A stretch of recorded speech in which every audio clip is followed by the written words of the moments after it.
한자 이야기, 낱말 이야기 401번째 시간입니다. 이번 시간은 뇌물이란 말 한번 살펴볼까요?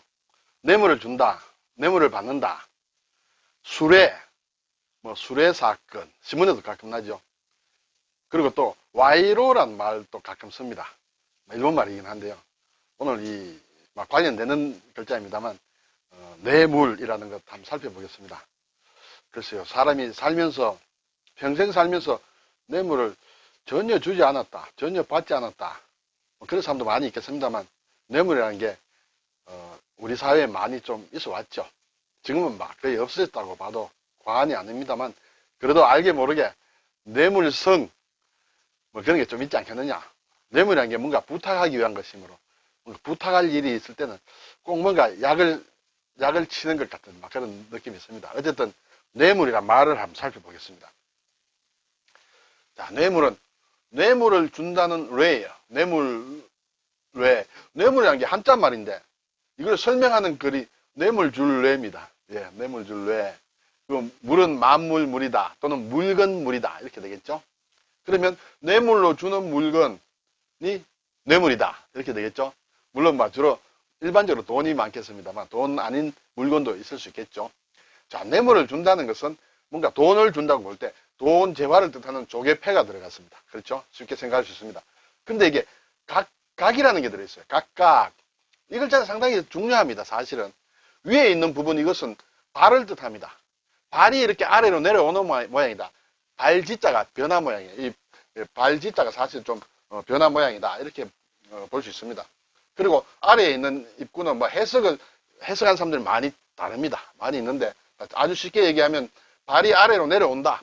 그럼 이 네모는 뭐냐? 이것은 집이다. 이렇게 얘기하는 사람도 있습니다. 어쨌든 온다.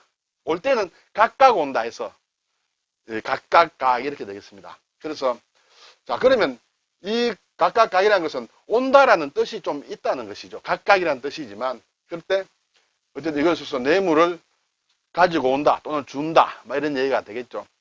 조금 비약을 해서 생각하면 뇌물을 줄 때는 아무도 모르게 각각 줘야 된다 그렇게 오버해서 해석할 수도 있겠습니다만 그것은 재미로 또는 자기만의 이 글자를 익히기 위한 방편으로 그렇게 생각할 수도 있겠습니다. 어쨌든 뇌물을 준다. 만물에 또는 물건이라는 것은 소우가 들어갔습니다. 왜 소우가 들어갔을까? 역시 사람 사는 데 있어서 특히 우리 같은 동아시아의 농경국가라면 소가 가장 중요한 물건이다. 그렇죠? 그렇게 볼 수 있고 또 소가 일을 하면 많은 물건을 만들어내죠. 특히 농작물 같은 거. 그러면 여기에 있는 말물은 말다라는 것이에요. 하지 마라 그런 뜻인데 발음을 일단 가져왔다고 가장 간단하게 보면 그렇게 될 수 있습니다. 그러면 발음이 아니고 다른 걸로 보면 어떻게 될까? 말다 하는 것은 뭔가 아무것도 없다, 부정적이다고 보면 뭔가 잡된 것이 없다, 상당히 순수한 것이다. 순수한 것으로 순수한 소를 제물로 드린다 할 때 그렇게 생각하기도 하고 이것을 하나의 농사 짓는 농기구, 도구, 쇠스랑이라든지 어떤 그런 것으로 봐서 소가 농사를 짓는다. 그렇게 만들어지는 것이 만물이다. 또는 어떤 사람들은 이것은 별 특색이 없는 잡다한 깃발을 얘기한다. 깃발, 가치가 별로 없는 깃발을 흔드는 깃발이다. 그래서 이것은 잡다한 무늬가 있는 털색이 이렇게 잡다한 그러한 소를 얘기한다. 어쨌든 그래서 소가 중요한 것이기 때문에 그냥 만물이다. 여러 가지 설명이 있습니다. 가장 쉽게 여기로는 그냥 발음 요소다. 이렇게 생각해도 되겠습니다. 어쨌든 뇌물로 주는 물건이 뇌물이다. 이것은 비교적 간단합니다. 뇌물 줄 뇌자만 알면. 자, 구글사전을 보니 직권을 이용하여 특별한 편의를 보아달라는 뜻으로 주는 부정한 금품이다. 그렇겠죠? 부정한 돈이나 물품이다. 또 다른 사전을 보니 비슷합니다만 어떤 직위에 있는 사람을 매수한다는 것은 돈으로 산다는 것이죠. 사사로운 일에 이용하기 위하여 넌지시 건네는 부정한 돈이나 물건이다. 뜻은 비슷합니다. 이것이 뇌물이다. 그래서 뇌물로 매수한다. 뇌물을 주고받는 걸 뇌물수수라고 하죠. 자, 근데 이런 말이 있습니다. 이 뇌물회자가 있습니다. 뇌물회도 있고 뇌물례도 있습니다. 그래서 두 개를 합친 말이 회례라고 합니다. 회례. 자, 또 뇌물회도 이것은 돈으로 준다. 그렇게 되면 이제 조개 패자가 들어가죠. 조개 패자가 들어가는데 오른쪽에는 이슬류가 있습니다. 이슬류는 손에 고기를 들고 있는 모양이에요. 오른손에 고기를 들고 있는 모양이다. 그러면 뭔가 가지고 있다. 가지고 있다는 것은 뭔가 주기 위해서 가지고 있다. 돈을 주기 위해서 가지고 있는 것이다. 또는 돈을 준다. 그것이 뇌물이다. 이래서 두 글자가 회나 뇌나 다 같이 뇌물을 뜻합니다. 그래서 회례란 말이 있습니다. 우리 사진에도 물론 올라와 있습니다. 뇌물을 주거나 받는다. 또는 주거나 받는 그 뇌물을 회례라고 한다. 그런데 우리가 회례란 말은 잘 안 쓰죠. 글자가 조금 발음하기도 어렵고 좀 그렇습니다. 그래서 일반적으로 뇌물 하지만 회례란 말도 있다. 근데 우리가 와이로란 말을 많이 하는데 그것은 이 회례란 말을 일본식으로 읽으면 그냥 와이로가 됩니다. 이것이 와이, 이것이 로 이렇게 됩니다. 그래서 뇌물, 특히 회례를 일본식으로 읽은 게 와이로고 우리가 지금 많이 쓰고 있다. 네, 없어져야 될 말 또는 안 써야 될 말이 되겠죠. 자, 그래서 일단 회와 레라는 말이 합쳐서 회례란 말로도 쓰이면서 각각의 글자들이 만드는 낱말이 또 있습니다. 상당히 어렵습니다. 어려우니까 이걸 꼭 외워야 되겠다 이렇게 할 필요는 없어요. 그냥 이런 말이 있고 어쨌든 다른 글자와 합쳐서 낱말을 만든다 이렇게 생각하시면 돼요. 수회란 말이 있습니다. 여기 뇌물이죠. 뇌물을 거두은다는 뜻이에요. 그리고 정회란 말이 있습니다. 정은 준다는 뜻이에요. 정려한다. 그래서 정회는 뇌물을 준다는 뜻이에요. 자, 이 뇌자를 써서도 수뇌라는 말이 있습니다. 뇌물을 받는다는 뜻이에요. 정뇌도 뇌물을 준다는 뜻이에요. 여기는 정이므로. 자, 그러면 여기서 그래도 그나마 자주 쓰는 것이 수뇌, 뇌물을 받는다. 또는 정뇌, 뇌물을 준다. 이런 말을 씁니다. 회자를, 근데 좀 이상한 게 있죠. 같이 뇌물을 주는 것은 정회, 정뇌로 정자를 씁니다만 뇌물을 받는다 할 때는 회자 앞에는 거둘 숫자가 들어가고 뇌자 앞에는 받을 수가 들어갑니다. 그래서 이게 뭐 좀 관용적인 용법인지는 모르겠습니다만 회는 거두어 드리는 거고 뇌는 받는 거다. 이렇게 뭐 구분하는데 특별한 의미는 없을 것 같습니다. 이것은 글자가 다르죠. 거둘 수, 받을 수입니다. 거두어 드리는 거다.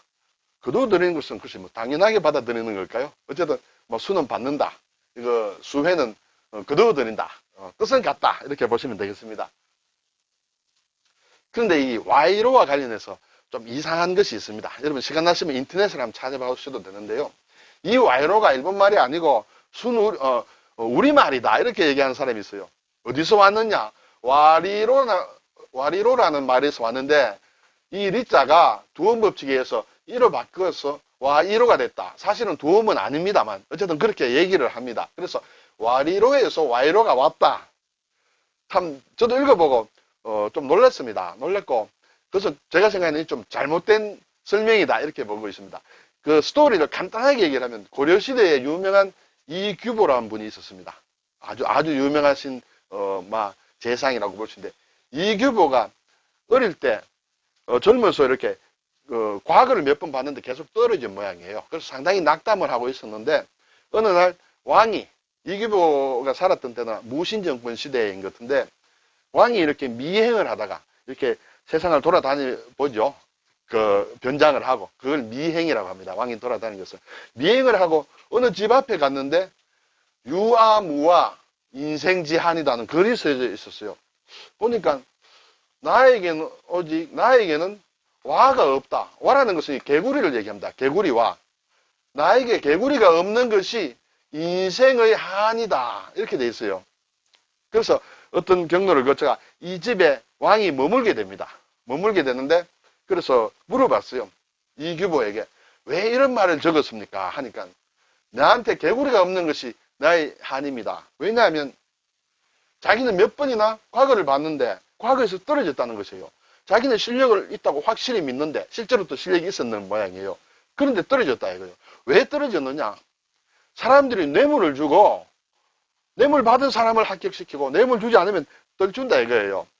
그래서 그러면 이 뜻이 무엇이냐 하니까 무엇입니까 하니까 이규보가 얘기하기를 왕인지 모르고 얘기합니다. 자, 예전에 까마귀와 꾀꼬리가 있는데 까마귀가 꾀꼬리한테 노래 시합을 신청을 했답니다.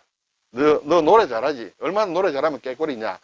난 까마귀 깍깍밖에 못하지만 내하고 노래 시합을 한번 하자 해가지고 며칠 약속을 두고 노래 시합을 했습니다. 노래 시합을 했는데 백로가 심판을 보게 되었대요. 그런데 시합을 했는데 꾀꼬리는 열심히 연습을 하고 원래 잘하지만 더 열심히 했는데 까마귀는 연습도 안 하고 놀다가 시합을 했는데 백로가 판단을 했는데 까마귀가 이겼다고 이렇게 판단을 한 것이에요. 그래서 이상해가지고 나중에 물어보니까 꾀꼬리가 물어보니까 어떻게 네가 이겼느냐 하니까 나는 노래 연습 안 해도 돼. 개구리를 많이 잡아가지고 백로한테 주니까 와이로를 주니까 나를 이겼다고 했다 이렇게 얘기를 한 거예요. 그래서 세상을 한탄을 한 것이에요. 이규보가 세상이 이래서 되겠느냐. 왕이 그 얘기를 듣고 그러냐고 나도 그런 경험을 했다 하면서 그 다음날 아침에 서둘러서 궁에 들어가서 과거 시험을 이렇게 알립니다. 과거가 있다 이렇게 알렸는데 그래서 이제 이규보도 거기에 과장에 들어갔습니다. 과장에 들어갔는데 과장에 내민 이 시제가 이 내용이 나온 것이에요. 여기에 대해서 써라. 유아 무아 인생지한이라는 것을 써라 하니까 이규보가 보고 깜짝 놀라겠죠. 그래서 이제 그 사람이 왕인 줄 알았겠죠. 어쨌든 서서 일단 급제를 했다는 것이죠. 거기에서 와리로 개구리를 가지고 백로에게 줘서 이득을 봤다는 여기에서 와이로가 나왔다는 그러한 설이 지금 인터넷상에 있습니다. 근데 제가 생각에는 아니라고 생각이 됩니다. 와이로는 어디까지나 일본 말에서 온 것을 우리가 쓰는 것이고 와리로는 정말 속설에도 좀 해당하기 어려운 것이다. 그렇게 여러분 판단은 여러분이 한번 해보시고 흥미가 있으면 제가 드린 얘기보다는 조금 더 깊은 얘기가 있습니다. 한번 찾아보시면 어떨까요? 와이로 뇌물을 하니까 이것이 생각이 났습니다. 네. 오늘 상당히 좀 복잡한 글자인데 뇌물 정도라는 글자는 한자로 읽을 줄 알면 되겠다는 생각이고요. 자, 회래. 회도 뇌물이다. 뇌물을 받는 것을 수뢰라고 한다. 그런데 회자를 쓰게 되면 거둘 숫자를 써서 수회라고 한다. 좀 복잡하게 얽혀 있습니다만. 그리고 뇌물을 주는 것을 정회라고 한다. 또는 정뢰라고도 한다. 이렇게 되겠죠. 그리고 뇌물을 주고 받는 것은 정수회라고 한다. 정수회라고 한다. 네, 이런 낱말을 한번 살펴보았습니다. 좀 복잡했습니다. 수고하셨습니다.